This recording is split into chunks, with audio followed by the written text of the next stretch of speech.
Livro Fonte Viva, do Espírito Emmanuel, psicografia de Francisco Cândido Xavier, capítulo 73, Estímulo Fraternal. A epígrafe é uma carta de Paulo aos Filipenses, capítulo 14, versículo 19. O meu Deus, segundo as suas riquezas, suprirá todas as vossas necessidades em glória por Cristo Jesus. Não te julgues sozinho na luta purificadora, porque o Senhor suprirá todas as nossas necessidades. Ergue teus olhos para o alto e, de quando em quando, contempla a retaguarda. Se te encontras em posição de servir, ajuda e segue. Recorda o irmão que se demora sem recursos no leito da indigência. Pensa no companheiro que ouve o soluço dos filhinhos sem possibilidades de enxugar-lhes o pranto. Detente para ver o enfermo que as circunstâncias enxotaram do lar. Para um momento, endereçando um olhar de simpatia à criancinha sem teto. Medita na angústia dos desequilibrados mentais, confundidos no eclipse da razão. Reflete nos aleijados que se algemam na imobilidade dolorosa. Pensa nos corações maternos torturados pela escassez de pão e harmonia no santuário doméstico. Interrompe, de vez em quando, o passo apressado, a fim de auxiliares o cego que tateia nas sombras.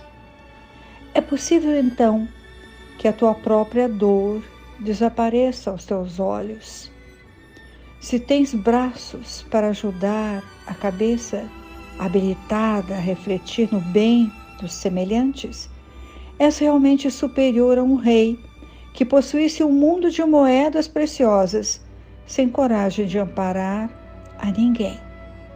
Quando conseguires superar as tuas aflições para criares a alegria dos outros, a felicidade alheia te buscará onde estiveres, a fim de improvisar a tua aventura.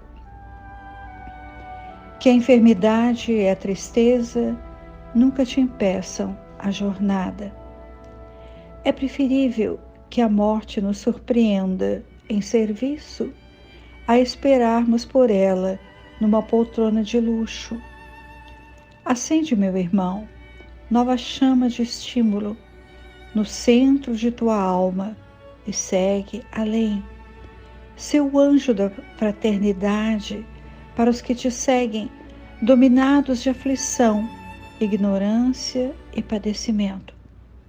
Quando plantares a alegria de viver nos corações que te cercam, em breve as flores e os frutos de tua sementeira te enriquecerão o caminho.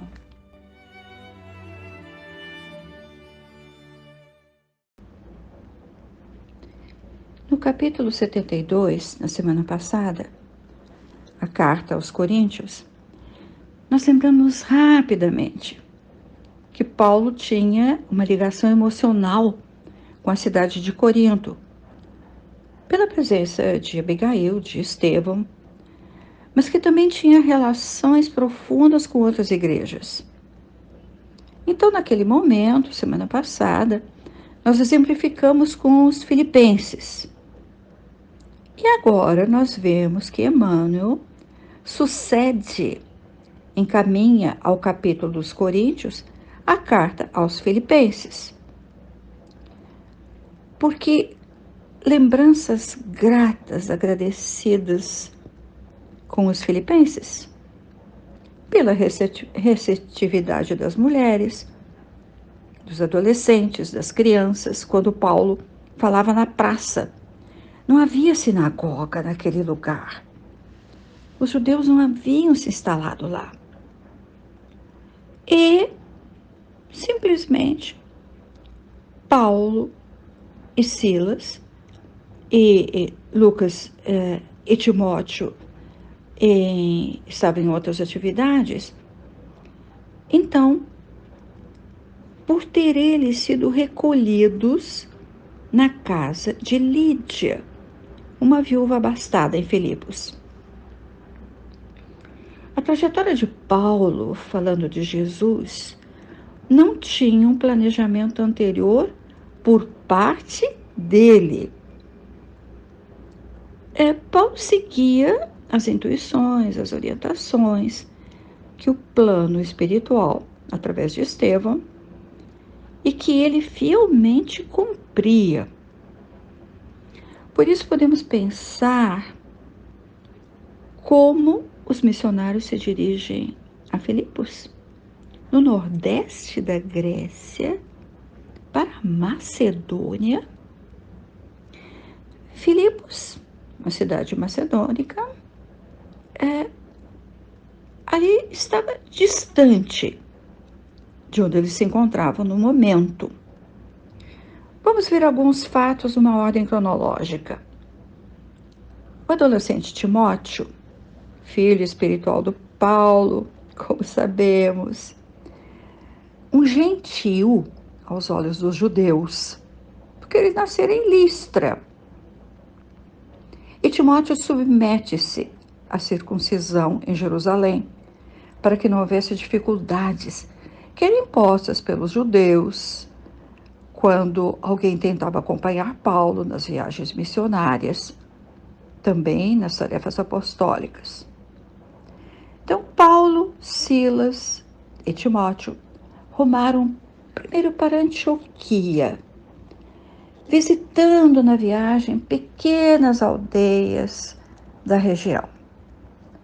Paulo estava muito satisfeito, porque ele recebia notícias confortadoras das igrejas que fundara, ou começava a saber que novas comunidades cristãs surgiam. E o Rui Kremer escreve assim no livro uma expressão interessante e sintética: era a alegria do semeador cujas sementes haviam caído em terra fértil. Mas Paulo queria alcançar novas terras. Para onde seguir? Oeste da Ásia Menor, onde tinham províncias romanas. Então, as orientações espirituais, emanadas por Estevão, fizeram o grupo rumar para províncias mais atrasadas e menos conhecidas. Chegaram ao porto de Troa, na Ásia. Esse porto era chamado a porta extrema do continente. E o pequeno grupo apostólico fez uma viagem de mais de 400 quilômetros, Rio-São Paulo, através de uma região pouco conhecida, e que por falta de ter nessa região colônias romanas e judaicas, eles não encontravam com facilidade aquilo que necessitavam, como comida, agasalho. Se estivessem numa comunidade judaica, encontrariam auxílio, certamente. Nós já lemos sobre os sacrifícios das jornadas de Paulo. Fome, sede, montanhas a escalar, frio, doenças. Então chegaram ao porto de Troade. Instalaram-se numa modesta hospedaria. Foi aí que Paulo teve uma visão, que já relatamos anteriormente. Ele viu um macedônio reconhecido por Paulo pelo barrete alto e chapéu no barrete com abas largas.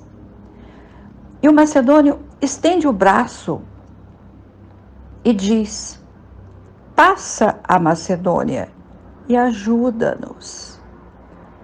Mas Macedônia estava longe.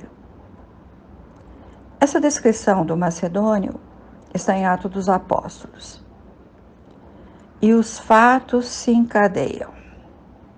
em Troade, Paulo reencontra Lucas. Emmanuel é quem fala desse encontro. Encontrou Lucas numa casa comercial, onde Lucas fazia algumas compras. Por acaso, não é? Lucas então conhece Silas, Timóteo, e sabedor da visão do Paulo, aqui na Macedônia, com Barrete, Lucas decide acompanhar a missão, assumindo as despesas do transporte pelo mar Egeu até o litoral macedônio. Providência divina trabalhando. Reúne Lucas, que seria depois o autor do terceiro evangelho, considerado o mais perfeito na sua forma literária. E Lucas também é o primeiro historiador das origens cristãs, colhidas ali depois com Paulo. Lucas e Timóteo foram dedicados a Paulo até o fim, já que eles estavam com Paulo no final do tempo de prisão de Paulo em Roma.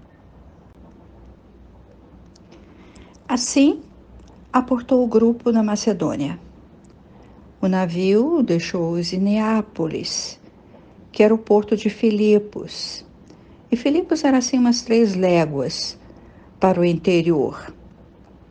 E agora somos nós que chegamos à casa de Lídia, à praça, as mulheres, as crianças, que receberam Paulo afetuosamente quando ele lhes dirigia a palavra, falando de Jesus. E como sabemos, a eclésia foi instalada na residência de Lídia.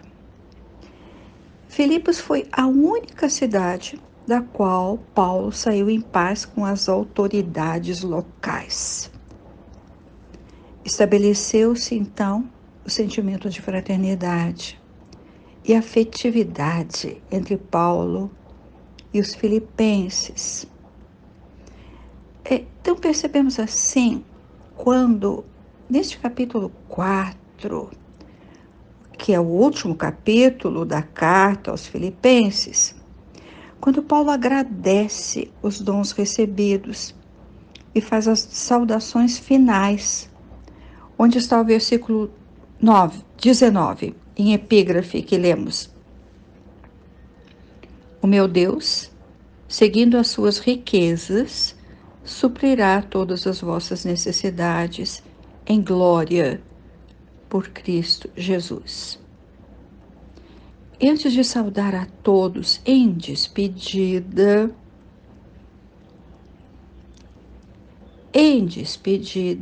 Paulo escreve assim: E bem sabeis vós, ó Filipenses, que no princípio do Evangelho, quando parti da Macedônia, nenhuma igreja comunicou comigo com respeito a dar e receber, sendo vós somente.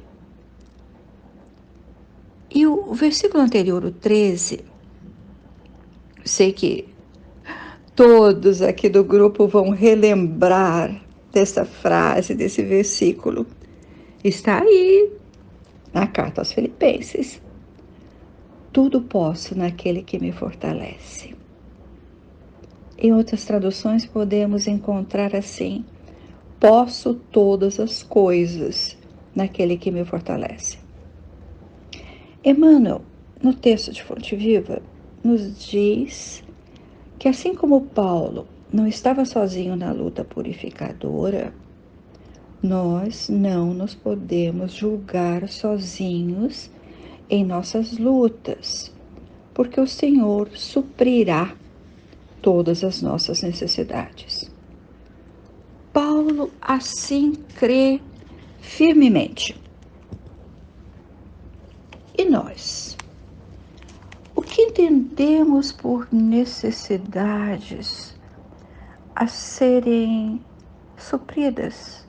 E a que Paulo se refere. Penso que ainda julgamos necessidades, o alimento físico, a saúde, o bem-estar.